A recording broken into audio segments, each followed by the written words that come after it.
pushing through the flames. Here's my escort.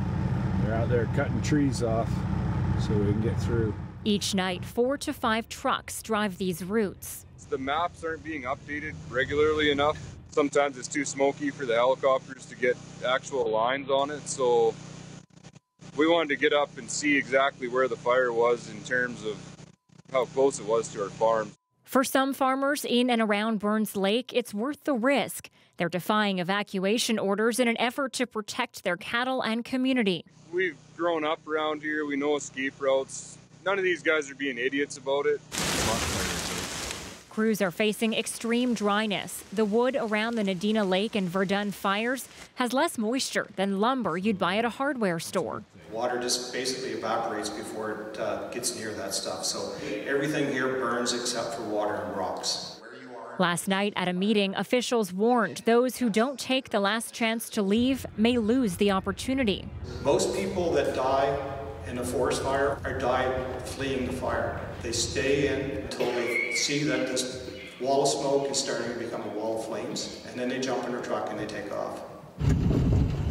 But some people who have lost trust in the authorities say the wildfire service isn't doing enough to protect them. That nobody wants to believe what they're hearing now, and it might be a really valuable piece of information. But now we're just going, do I believe this guy? I don't know. But everyone staying behind says they're doing their part. Johansson's resort is housing and feeding firefighters. Others are helping to fight the flames.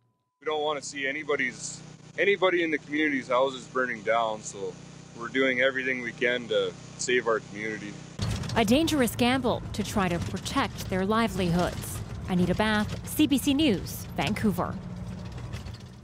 There are more than 450 fires burning in BC right now, all of them producing a massive amount of smoke. This is what it looked like in Vancouver for much of the day. And keep in mind, this is normally a clear shot of the harbor and the mountains. No surprise, health officials say the air quality here is bad. They're telling people to stay cool, stay hydrated, and if the smoke's bothering them, stay inside. So we headed down to Vancouver's False Creek and asked people there how they're coping. I went to a bike with a friend this morning, and she texted me at 6 and said the index is 8 and I can't bike, so we end up going to the indoor gym. You know, that's kind of what people are doing, I think, or staying in.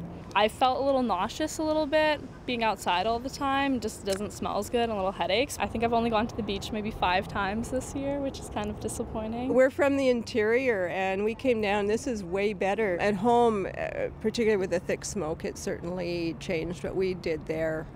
Just before we came down, it was a case of to go out, do what you need to do very quickly, and then come back inside.